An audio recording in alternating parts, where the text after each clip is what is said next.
So if you had your way, and I won't share this with the kids out there, would we be doing presents at Christmas with Santa and baskets at Easter with bunnies, or no?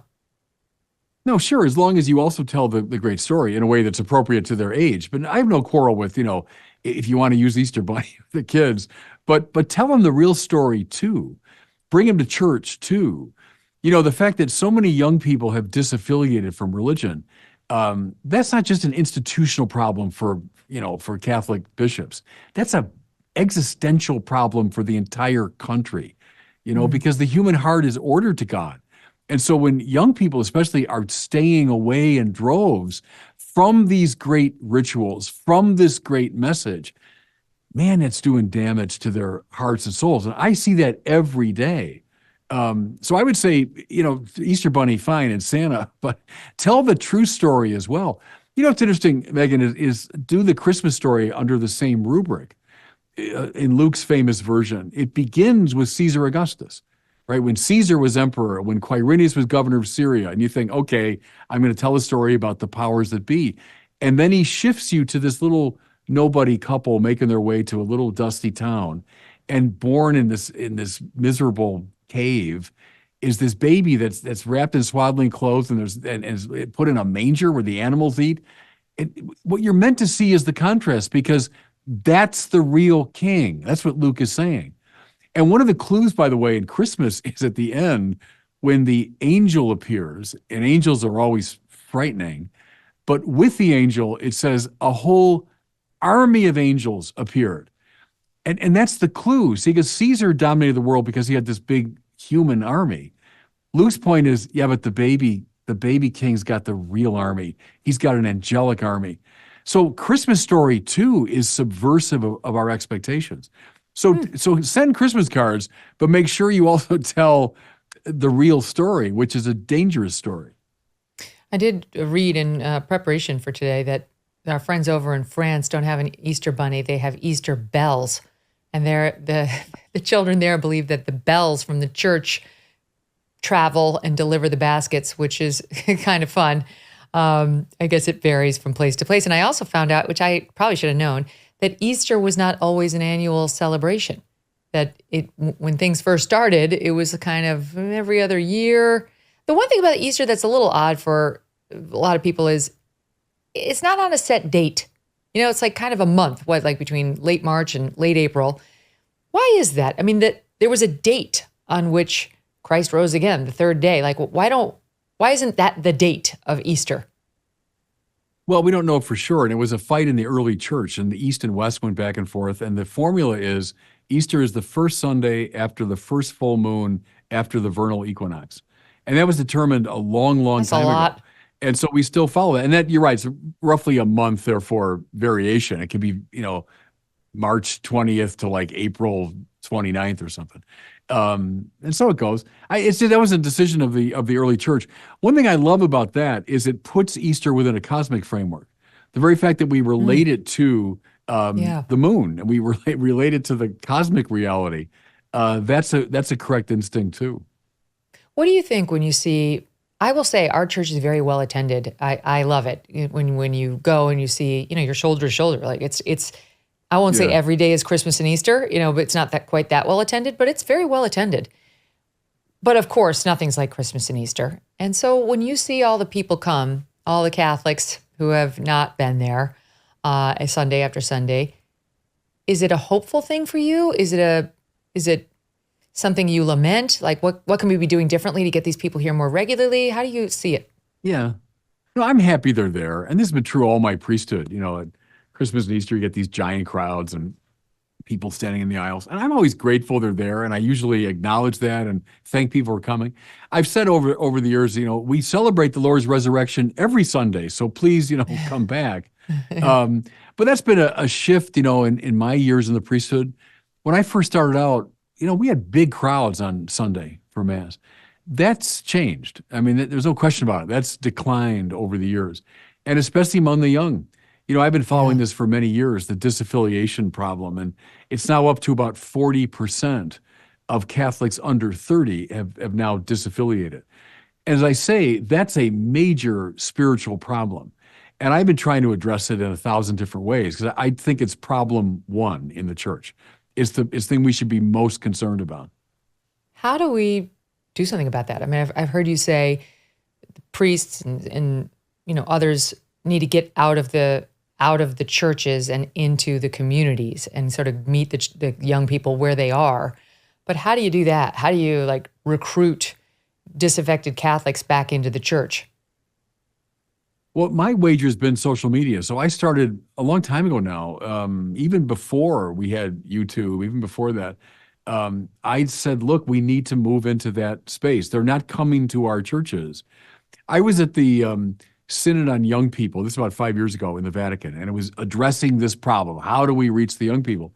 And person after person would get up at the Vatican, the Pope was there typically, and would say some version of, well, we need a program in this or a program in that, and we need to do this and that at the parish.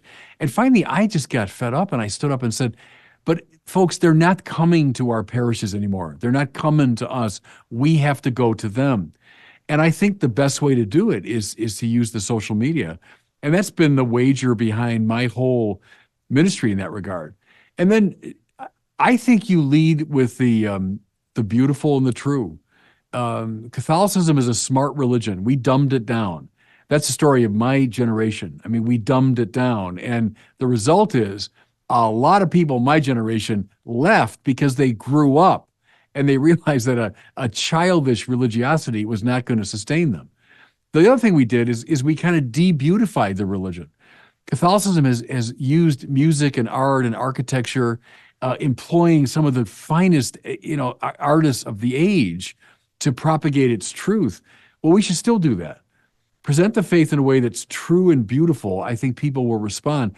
The third thing I would say is young people respond to the church's outreach to the poor.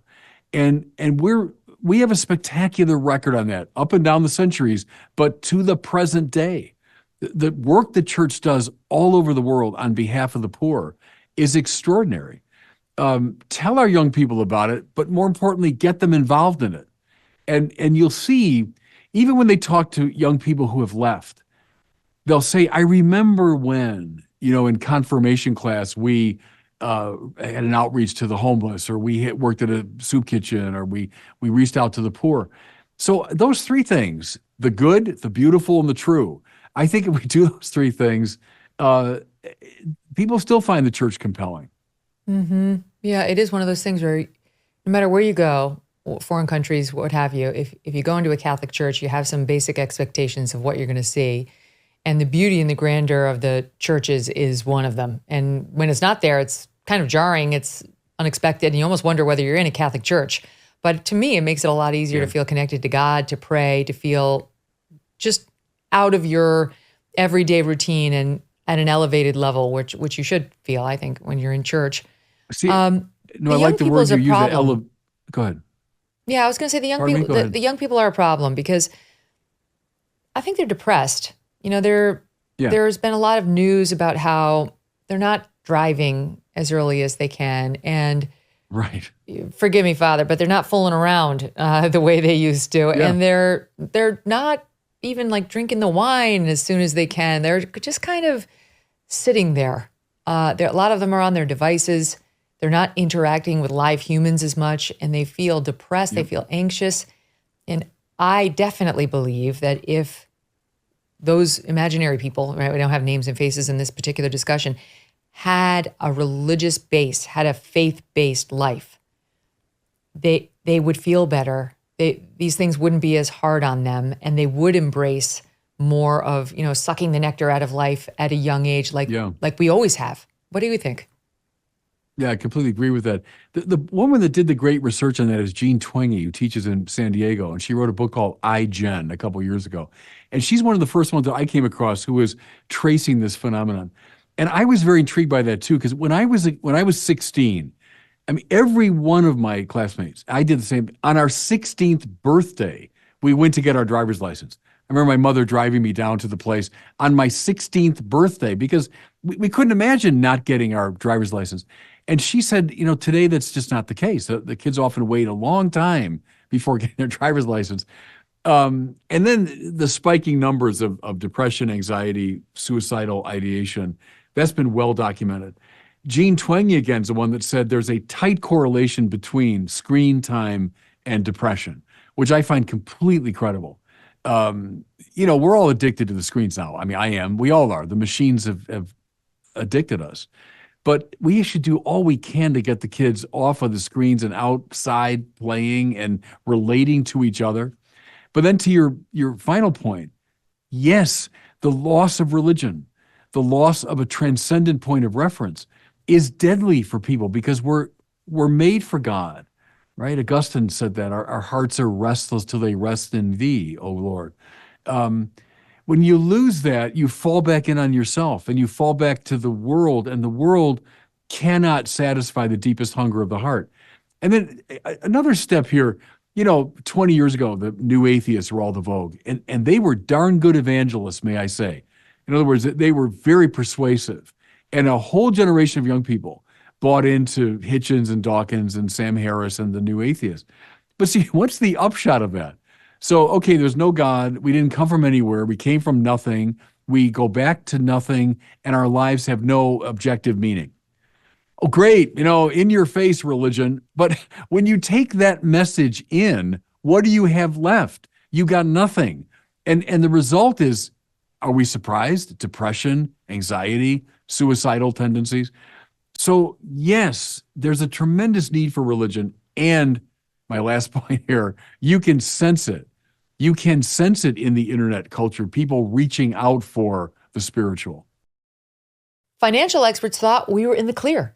They were anticipating around 6 rate cuts by the Fed this year, and then the inflation data came out higher than expected. This isn't going away anytime soon. How could it? The U.S. is $34 trillion in the hole, and yet we just keep on printing money, which pushes the prices you pay every day even higher. So you can either bury your head in the sand or you can do something about it. One option to consider is to diversify a portion of your savings into gold with Birch Gold Group. Gold can be your hedge against inflation, and Birch Gold makes it easy to own. They will help you convert an existing IRA or 401k into a tax-sheltered IRA in gold, and you don't pay a penny out of pocket. Text Megyn to 989898 and get your free info kit on gold. Then speak with a precious metal specialist about how you can choose to protect your savings from persistent inflation with gold. Text Megyn, MEGYN, to 989898 now. Hey, thanks so much for watching. If you like what you just saw, hit the subscribe button for more clips and full episodes.